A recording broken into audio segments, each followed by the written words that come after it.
Bien, bonjour, bienvenue. Nous allons aujourd'hui travailler sur le pays des géants de François Place. Alors François Place, c'est cet homme, c'est un écrivain, mais il s'est spécialisé dans la littérature de jeunesse. Il a écrit beaucoup d'albums, de très beaux albums, très bien illustrés. Je vous conseille d'ailleurs de vous renseigner sur le pays des géants parce que c'est un album qui est magnifique. Nous allons travailler sur un extrait, cet extrait-ci. Normalement, vous l'avez trouvé sur le livre scolaire et vous devez avoir un document qui ressemble à ça sur vos ordinateurs ou vos téléphones. Je précise que pour plus de confort de lecture, vous pouvez influer sur beaucoup de paramètres. Vous pouvez agrandir la taille des lettres. Pour les dyslexiques, il y a un mode 10, donc vous pouvez passer à un mode de lecture spécial pour la dyslexie. Je ne sais pas s'il est très efficace, vous me le direz. Vous pouvez aussi imprimer les textes si vous avez une imprimante et que vous trouvez ça plus confortable. Et je vous avoue que franchement, ce serait une bonne solution. Ça vous permettrait de coller les feuilles dans votre cahier au fur et à mesure. Et ça serait bien. J'insiste sur l'utilisation du cahier. Là, tout le travail que je vais corriger tout de suite, eh bien, normalement, il doit déjà être fait sur le cahier. Et il s'agit d'une correction. Voilà. La correction va s'apesantir sur certains points qui ne sont pas évoqués dans le questionnaire. C'est normal, c'est comme un cours. Voilà. Au fur et à mesure du cours, vous corrigez vos questions et puis eh bien, il faut essayer de prendre des notes, comme si c'était un cours de grand, un cours de lycée où les élèves prennent les notes eux-mêmes. Là, vous devez faire pareil. Voilà. On y va. Le texte commence ainsi. Le pays des géants. Un jour de 1849, le narrateur Archibald Leopold Rutmore achète à Londres une dent démesurée qui appartiendrait à un géant. Après des années de recherche, il conclut que le peuple de géants existe bien. Il monte une expédition et part, solitaire, à leur recherche, dans la jungle d'Asie. Quelque chose me souleva dans les airs. 4 énormes têtes entièrement tatouées me contemplaient avec insistance. Je perdis connaissance. Lorsque je repris mes esprits, beaucoup plus tard sans doute, ce fut pour constater que tout ce cauchemar avait laissé place au plus beau des rêves. Ici s'étendait le pays des géants. Ils avaient dû prendre grand soin de moi, car toute fatigue m'avait abandonné. Au contraire, j'étais dans un état de bien-être absolu, et trouvais presque naturel de côtoyer aussi simplement ces colosses à voix de sirène qui m'avaient accueilli avec tant de bienveillance. Il ne me restait plus qu'à les connaître et les comprendre. Une tâche largement à la hauteur d'Archibald Léopold Rutmore, tout bien considéré. Dès le début de notre rencontre, ils prirent soin de moi comme d'un enfant. Je me souviens de nos premiers vrais échanges lors d'interminables veillées nocturnes, des nuits entières, leurs voix s'entremêlaient pour appeler une à une les étoiles. On va s'arrêter ici pour la lecture et se concentrer tout de suite sur deux ou trois mots de vocabulaire qui vous ont peut-être posé problème. Alors, ces quatre mots, je les ai relevés ici. Le premier, c'est démesuré. On va faire un petit peu d'étymologie. Ici, si on devait chercher la racine du mot, eh bien, la racine, c'est mesure, ici, et on y a rajouté un préfixe qui se fixe avant, d'accord, pour comment dire, un suffixe privatif. Ce qui est démesuré n'a plus de mesure. D'accord. Ce qui est mesuré, ben voilà, c'est limité. Ce qui est démesuré semble illimité ou ne respecte pas la mesure. La mesure habituelle d'un homme, voilà, c'est entre 1,60 m et 1,99 m, si vous voulez.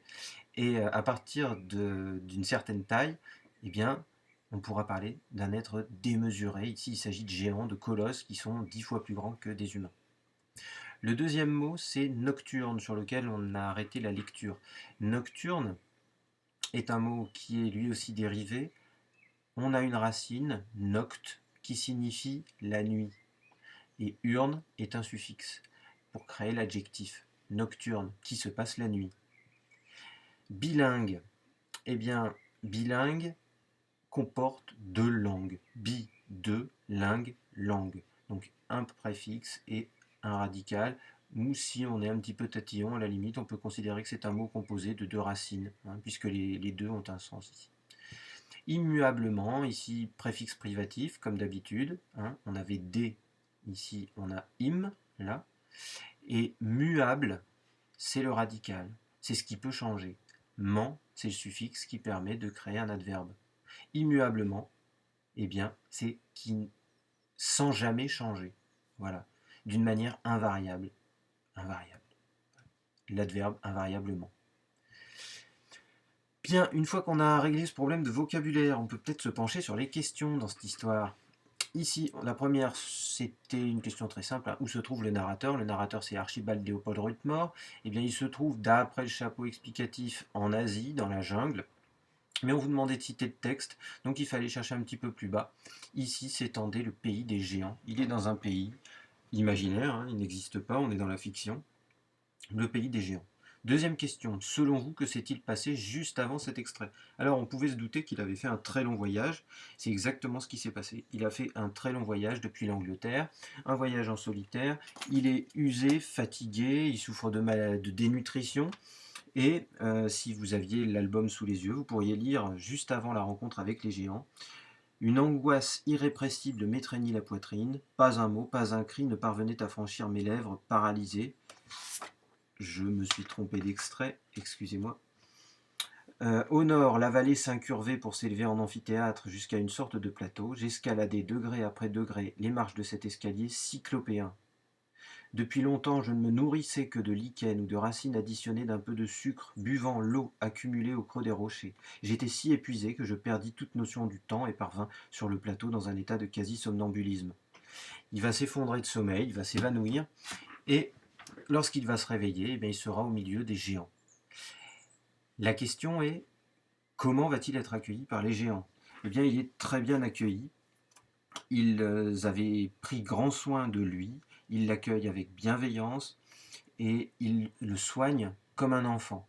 Donc, lorsqu'il arrive dans ce pays des géants, juste après être parti d'Angleterre en bateau et avoir fait un très très long voyage, eh bien, il rencontre ces géants qui le soignent, qui lui offrent à manger, qui le considèrent comme un enfant. Question numéro 4, quelles sont les particularités physiques des géants? Là, on rentre vraiment dans l'imaginaire, c'est très intéressant. Si on se penche sur le texte, les particularités physiques sont nombreuses. La première, c'est que ce sont des géants, hein. Ils sont immenses, démesurés. Ce sont des colosses aux voix de sirène. Ici, on a aussi un renseignement sur le son de leur voix. Ce n'est pas une voix comme la nôtre, c'est une voix qui est chantée. Les sirènes, ça fait référence à la mythologie grecque ou nordique, selon. Leur corps est couvert de tatouages. La peau de Géol en particulier, qui est vraiment le personnage avec lequel il communique le plus, eh bien, est constellée d'étoiles et d'objets célestes, c'est-à-dire que ces dessins-là représentent des constellations, les étoiles du ciel. Ils ont la carte du ciel tatouée sur la peau. Ils semblaient avoir plus de 3000 ans. Ils dorment 200 ans pour des périodes de veille de 3 ans maximum. Donc ils aiment bien la grasse matinée quand même, hein. Ils font preuve d'adresse et d'agilité, de force et de panache. On avait vraiment énormément de renseignements sur eux. À propos du physique, oui, on dit que leurs corps sont constellés de tatouages, et en particulier, il y a une référence à la comète de Halley, à un certain endroit, et cette comète, pour ceux qui ne la connaissent pas, eh bien, vous avez des renseignements sur Internet à son propos. C'est une comète qui passe à proximité de la Terre régulièrement, enfin régulièrement, relativement régulièrement. Je crois que son dernier passage, c'était en 1986, et elle devrait repasser dans les années qui viennent. Et donc on observe son passage et ça permet de dater un petit peu ces géants, puisqu'ils ont vu plusieurs passages de comètes, ils ont eu une vie immensément longue. Voilà. On revient aux questions. Quelles sont leurs activités? Alors elles sont nombreuses, hein. Ils veillent la nuit, ils chantent pour appeler les étoiles une à une, ils célèbrent le cycle des saisons, la course des astres, ils dorment énormément et s'exercent au lancer de rochers, au saut, à la danse, à la lutte. En fait, ils ne pratiquent que les arts. Sont-ils heureux? Eh bien oui, ils semblent parfaitement et immuablement heureux, ils vivent en harmonie avec la nature, ils accueillent les étrangers de manière bienveillante, ils ne connaissent pas d'industrie ni de besoins particuliers, ils n'ont pas de maison, hein. On ne dit pas qu'ils sont dans un village, ils vivent en pleine nature. Quelles leçons pourrait-on tirer de leur mode de vie? Ah alors ça nous apprendrait à vivre en harmonie avec la nature, ce qui n'est pas vraiment le cas. Ça apprendrait aussi aux hommes à se contenter de plaisirs simples, hein. Ils chantent, ils dansent, ils jouent. Et on est très loin de notre univers matérialiste. En fait, ici, il s'agit plutôt d'une utopie. D'ailleurs, à un moment, on imagine qu'ils sont de lointains cousins des Atlantes, les Atlantes étant des personnages imaginaires qui auraient habité une ville parfaite, l'Atlantide. L'Atlantide qu'on représente sous des formes très variées. C'est un monde parfait. Il y a eu, voilà, l'Atlantide aurait été recouverte par les eaux après une sorte de tsunami. Renseignez-vous là-dessus, là aussi, au niveau des mondes imaginaires, il y a beaucoup de choses à voir. Voilà. Étaient-ils les derniers descendants de la lignée des Atlantes?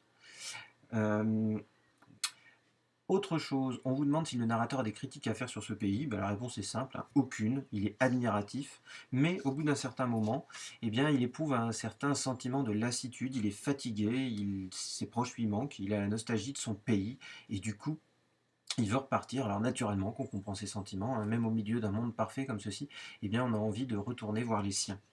Voilà. Donc le pays des géants est un pays imaginaire, il a été créé de toutes pièces, mais c'est une sorte de fable qui nous permet d'imaginer un monde en harmonie avec la nature, d'imaginer en tout cas un autre monde que le nôtre. Pour la fois prochaine, j'aimerais bien que vous réfléchissiez à une sorte de carnet de voyage d'Archibald Rutmore. Vous pourriez rédiger ce carnet, en fait, je voudrais 4 ou 5 pages par exemple, avec du texte que vous allez recopier d'ici à la main, avec une plume ou avec un stylo, ce que vous voulez. Et puis en face, j'aimerais bien que vous illustriez ce carnet, soit avec des dessins, soit avec des images prises sur Internet, mais voilà, que ça fasse un petit peu comme un carnet de voyage.